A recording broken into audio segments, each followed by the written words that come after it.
खामोश आसमान, छुपा हुआ खतरा। आसमान हमेशा से हमें सुकून देता रहा है। सितारे चमकते हैं, चांद रोशन होता है और हमें लगता है सब ठीक है। मगर इस खामोशी के पीछे एक सच छुपा हुआ है। स्पेस बिल्कुल सेफ नहीं है। हर वक्त हजारों पत्थर, जिन्हें हम एस्ट्रॉइड्स कहते हैं, सोलर सिस्टम में तेजी से घूम रहे होते हैं और उनमें से कुछ कभी भी अर्थ के रास्ते में आ सकते हैं। सवाल ये है कि अगर एक बड़ा एस्ट्रॉइड सीधा हमारी तरफ आए, क्या हम उसे रोक सकते हैं या फिर हम सिर्फ इंतजार करेंगे जैसे डायनासोर्स ने किया था।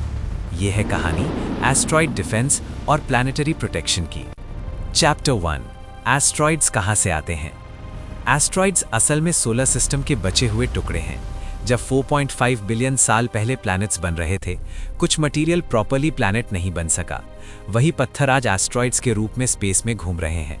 ज़्यादातर एस्ट्रॉइड्स मार्स और जुपिटर के दरमियान एस्ट्रॉइड बेल्ट में होते हैं।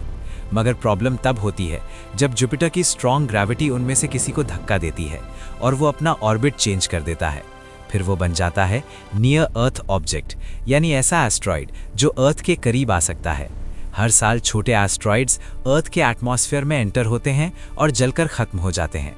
मगर हर एस्ट्रॉइड छोटा नहीं होता और हर इम्पैक्ट हार्मलेस नहीं होता। चैप्टर 2, डायनासोर्स का अंजाम। 65 मिलियन साल पहले लगभग 10 किलोमीटर्स वाइड एस्ट्रॉइड अर्थ से टकराया। इम्पैक्ट इतना पावरफुल था कि डायनासोर्स का दौर खत्म हो गया। जंगल जल गए, आसमान धुंध से भर गया, सूरज की रोशनी रुक गई, टेम्परेचर गिर गया और जिंदगी का 75% हिस्सा खत्म हो गया। ये इवेंट हमें एक चीज सिखाता है, एस्ट्रॉइड इम्पैक्ट सिर्फ साइंस फिक्शन नहीं है, ये हिस्ट्री का हिस्सा है और फ्यूचर का भी हो सकता है। चैप्टर 3, क्या आज भी हम खतरे में हैं? शॉर्ट आंसर, हाँ, मगर गुड न्यूज भी है। आज के दौर में दुनिया भर के साइंटिस्ट्स पावरफुल टेलीस्कोप्स और स्पेस ऑब्जर्वेटरीज यूज करते हैं जो कॉन्स्टेंटली स्काई स्कैन करते रहते हैं। उनका मिशन सिंपल है, पोटेंशियली हजार्डस एस्ट्रॉइड्स को डिटेक्ट करना। आज तक 90% से ज्यादा large extinction level asteroids identify किए जा चुके हैं। मगर मीडियम साइज्ड ऑब्जेक्ट्स जो सिटीज डिस्ट्रॉय कर सकते हैं अभी भी कंसर्न है। इसलिए सबसे पहला डिफेंस है अर्ली डिटेक्शन। जितना ज्यादा टाइम मिलेगा उतना ज्यादा चांस होगा अर्थ को बचाने का। चैप्टर 4, एस्ट्रॉइड को कैसे रोकते हैं। अब सबसे इंपॉर्टेंट सवाल, अगर एक एस्ट्रॉइड कंफर्म हो जाए कि वो अर्थ से टकराएगा तो हम क्या करेंगे। सबसे इफेक्टिव स्ट्रैटेजी है काइनेटिक इम्पैक्टर। इस मेथड में एक स्पेसक्राफ्ट को हाई स्पीड से एस्ट्रॉइड से टकराया जाता है। मकसद एस्ट्रॉइड को तोड़ना नहीं होता, सिर्फ उसका डायरेक्शन थोड़ा सा चेंज करना होता है। स्पेस में एक छोटा सा एंगल चेंज भी सालों में हजारों किलोमीटर का फर्क बना देता है। यानी अगर 10 साल पहले वार्निंग मिल जाए तो सिर्फ हल्का सा पुश अर्थ को बचा सकता है। चैप्टर 5, ह्यूमैनिटी का पहला टेस्ट। 2022 में इंसानियत ने हिस्ट्री क्रिएट की।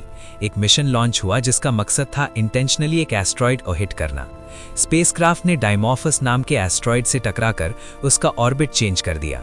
ये प्रूफ था हम सिर्फ देख नहीं रहे, हम रिएक्ट कर सकते हैं। ये मोमेंट ह्यूमैनिटी के लिए उतना ही इंपॉर्टेंट था जितना पहला इंसान का मून पर कदम रखना, क्योंकि पहली बार हमने अपने प्लैनेट की हिफाजत का प्रैक्टिकल टेस्ट पास किया। Chapter 6, early warning systems. Planetary defence का सबसे इंपॉर्टेंट हिस्सा है टाइम। अगर एस्ट्रॉइड 20 साल पहले डिटेक्ट हो जाए, इजी सोल्यूशन। अगर 5 साल पहले पता चले, मैनेजेबल। अगर 6 महीने पहले पता चले तो पैनिक।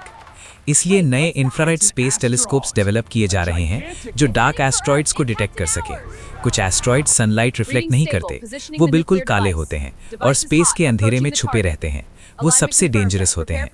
टेक्नोलॉजी का गोल है कोई भी एस्ट्रॉइड हमसे छुप न सके। Chapter 7, nuclear option. अगर एस्ट्रॉइड बहुत बड़ा हो और टाइम बहुत कम हो तो एक और ऑप्शन है न्यूक्लियर डिवाइस, मगर मूवीज जैसा नहीं। मकसद एस्ट्रॉइड को टुकड़े करना नहीं होता, बल्कि उसकी सरफेस के करीब न्यूक्लियर एक्सप्लोजन करके उसे डायरेक्शन चेंज करवाना होता है। एक्सप्लोजन की हीट सरफेस मटेरियल को वेपराइज करती है। वो गैस ऑपोजिट डायरेक्शन में निकलती है और एस्ट्रॉइड को धक्का देती है। मगर ये रिस्की है। अगर एस्ट्रॉइड मल्टीपल पीसेस में टूट गया तो मल्टीपल इम्पैक्ट्स हो सकते हैं, इसलिए ये लास्ट ऑप्शन होता है। चैप्टर 8, अगर इम्पैक्ट हो ही जाए तो। हर एस्ट्रॉइड को रोका नहीं जा सकता, कभी कभी सिर्फ डिजास्टर मैनेजमेंट ही सोल्यूशन होता है। अगर एस्ट्रॉइड ओशन में गिरे तो सुनामी जनरेट हो सकती है, अगर सिटी के करीब गिरे तो रीजनल डिस्ट्रक्शन हो सकता है, मगर एक्सटिंक्शन लेवल इवेंट्स रेयर होते हैं। प्लानिटरी डिफेंस सिर्फ स्पेस मिशन नहीं बल्कि ग्लोबल इमरजेंसी प्लानिंग भी है।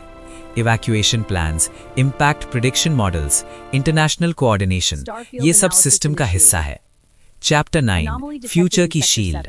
फ्यूचर में हम multi layer defence system create कर सकते हैं। Continuous sky monitoring, rapid launch spacecraft, stand by deflection missions, AI based threat prediction, global planetary defence network. सोचो, एक दिन ऐसा आए जब एस्ट्रॉयड थ्रेट जीरो हो जाए और हम सिर्फ अर्थ नहीं बल्कि मार्स और दूसरे प्लैनेट्स को भी प्रोटेक्ट करें। इंसानियत पहली स्पीशीज है जो अपने प्लैनेट की कॉन्शियसली हिफाजत कर सकती है। डायनासोर्स के पास कोई स्पेस प्रोग्राम नहीं था, हमारे पास है। हम भी कर सकते हैं, थोड़ा टाइम लगेगा मगर कर सकते हैं। फाइनल मैसेज, इंसानियत का अगला कदम।